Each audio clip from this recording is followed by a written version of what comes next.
নমস্কার সকলকে। নতুন বছরের শুভেচ্ছা, ভালোবাসা, অভিনন্দন। আর কিছুক্ষণের মধ্যেই এই মঞ্চে উপস্থিত হবেন আমাদের সকলের প্রিয়, সকলের মনের মধ্যে, হৃদয়ের মধ্যে জায়গা করে নিয়েছেন আমাদের বিশ্ববরেণ্য নেতা, আমাদের প্রধানমন্ত্রী শ্রী নরেন্দ্র মোদীজি মহাশয়। কয়েক মিনিটের অপেক্ষা, তার আগে কয়েকটা ছোট কথা বলতে চাই। এই সিঙ্গুরের মাটি থেকেই তৃণমূল সরকারের সূত্রপাত হয়েছিল, আরম্ভ হয়েছিল।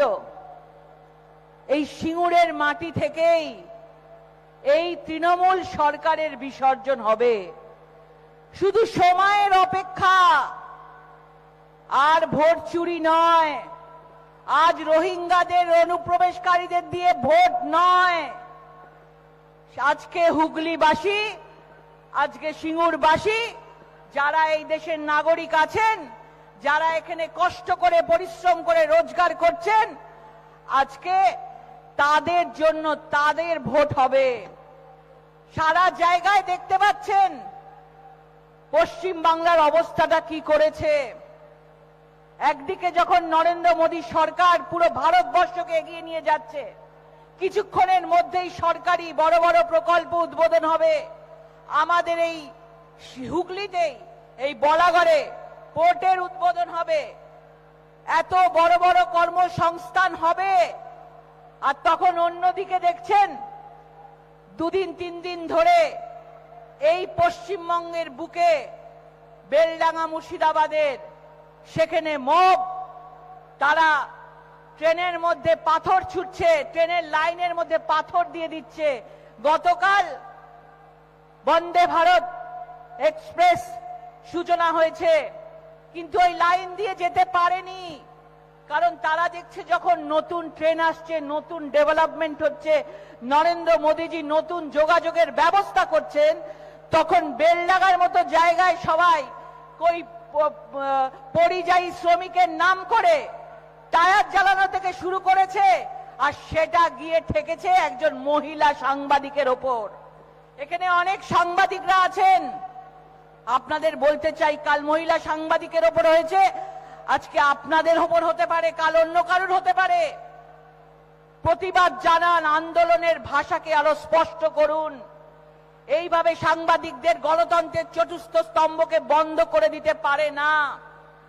বাংলাদেশের মতন অবস্থা, একজন সাংবাদিক যাচ্ছে সেখানে রিপোর্ট করতে, তার কাজ। সেখানে এক দল, শয়ে শয়ে, লক্ষ লক্ষ লোক তাকে মারতে গেছে, তাকে তেড়ে গেছে, তাকে রাস্তায় ফেলে মারধর করেছে, তাকে চুলের মুঠি পেঁচিয়ে ধরেছে, তার জামা কাপড় টেনে হিচড়ে নিয়ে এসে কোনো রকমে প্রাণে বেঁচেছে।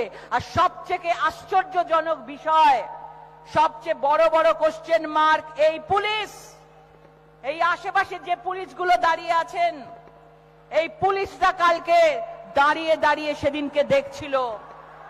এই চারিদিকে রাস্তায় যারা দাঁড়িয়ে আছেন, তাদেরকে বলতে চাই, আপনাদের হাতে লাঠি থাকে না, লাঠিটা নবান্নের 14 তলায় থাকে। 30 ঘন্টা পরে আপনারা লাঠি নিয়ে নেমেছেন 14 তলার আলমারি থেকে লাঠি বার করে।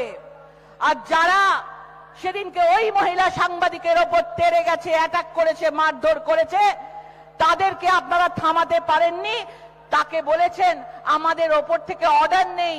তারে ভাবুন, এই সিঙ্গুরের বাটিতে যদি কোনো মহিলাকে অত্যাচার করা হয়, তাহলে বলবে যে আমাদের দাঁড়িয়ে দাঁড়িয়ে তারা দেখবে, যেভাবে তারা দাঁড়িয়ে দাঁড়িয়ে এখন দেখছে, তারা দেখবে, বলবে আমাদের অর্ডার নেই, আমরা আপনাকে বাঁচাতে পারবো না, আপনারা ধর্ষিত হন, আপনাদের মৃত্যু হোক, তবুও আমাদের দাঁড়িয়ে থাকতে হবে। এখানের পুলিশ এটাই করে।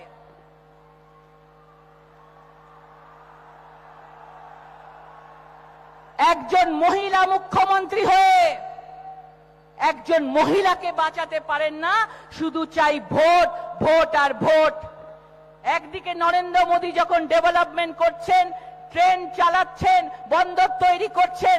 আজকে এই সিঙ্গুরের মাটিতে, আজকে যখন আমি সাংসদ ছিলাম, আজকে এই কৃষকদের 100 জন কৃষক সাইন করেছিলেন এবং সেই চিঠি আমি পৌঁছে দিয়েছিলাম এবং উনি জানিয়েছিলেন এই সিঙ্গুরের মাটিতেই আবার টাটাকে ফিরিয়ে আনা হবে। এই সিঙ্গুরের মাটিতে আমাদের হুগলিবাসী, আমাদের পশ্চিমবঙ্গবাসী, আমাদের বাঙালিরা আমরা সবাই এখানে কাজ পাবে, কর্মসংস্থান হবে। আজকে অনেক কিছু বলা, হ্যাঁ, মিথ্যে কথা বলা, মিথ্যে কথা বলে এই ফুড পার্ক বানাবো, এই ফুড পার্ক বানাবো, আর সর্ষের বীজ দিয়ে কাশফুল ফুটিয়ে বলা হচ্ছে তৃণমূলে এই সিঙ্গুরের শিল্প হচ্ছে, সিঙ্গুরের শিল্প হচ্ছে, ওই চপের শিল্প, ঢপের শিল্প হচ্ছে। আপনারা দেখেছেন, আপনারা বোকা হয়ে গেছেন। যেভাবে এই হুগলিতে লোকসভায় যেভাবে ভোট চুরি করা হয়েছে, আজকে এই সিঙ্গুর বিধানসভায়, আজকে ধনেখালি বিধানসভায় যারা যারা ভোটে চুরিতে অংশগ্রহণ করেছেন সবাই চিহ্নিত আছে, সবাইকে জবাব দিতে হবে। কেউ ভুলে যাবেন না। যেভাবে চুরি হয়েছে, যাকে এখানে জিজ্ঞেস করেছে সবাই বলেছে বিজেপিকে ভোট দিয়েছে, কিন্তু দেখা গেছে কোথায় সব ভোট চুরি করেছে কয়েকটা বিধানসভা। আজকে তার জবাব আপনারা 2026-এ আপনারা সেই বোতাম টিপে দেবেন, পদ্মফুল চিহ্নে বোতাম টিপে দেবেন।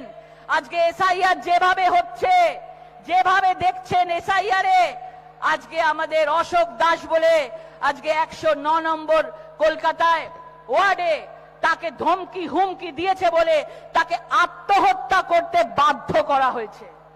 তাকে ফোনে বলা হয়েছে, ওখানকার কাউন্সিলর তারা বলেছে, ওখানকার মস্তান তারা বলেছে যে আপনি যদি সেই রোহিঙ্গাদের নাম, সেই অনুপ্রবেশকারীদের নাম বাদ দেন, তাহলে আপনার বউ আর বাচ্চাকে দেখে নেব, আপনার পরিবারকে দেখে নেব। এবার আপনারা বলুন, আপনারা চান তো অনুপ্রবেশকারী রোহিঙ্গাদের নাম বাদ যাবে তো? যতই করুক ধমকি হুমকি, যতই করুক, এসআইআর কিন্তু হবেই। মানুষ এসআইআর এর সাথে আছে, শুধু তৃণমূল সরকারের নেতা নেত্রী মন্ত্রী ছাড়া, কারণ তারা লুট করে ভোট এবং লুট করে এই সব ফেক ভোটার দিয়ে ভোগ লুট করে তারা কোটি কোটি কোটি টাকা বানাচ্ছে। সেই জন্য এসআইআর এর মাধ্যমে যখন নামগুলো বাদ যাচ্ছে, আজকে দেখছেন 58 লক্ষ নাম বাদ গেছে, আরো নাম বাদ যাবে। সেই জন্য তৃণমূল সরকার আজকে কম্পন শুরু হয়ে গেছে। বিভিন্ন জায়গায় সবাইকে লেলিয়ে দেওয়া হচ্ছে, দাঙ্গা শুরু করে দেওয়া হচ্ছে। এদিকে রায়েট করো, দাঙ্গা করো, আগুন জ্বালাও, সব জ্বালাও, সব দিকে জ্বালাও করে আমরা এসআইআর করতে দেব না। আপনারা শুনতে পাচ্ছেন, নরেন্দ্র মোদীজি আসছেন, সবাই একসাথে বলুন, মোদি মোদি মোদি মোদি মোদি মোদি মোদি মোদি মোদি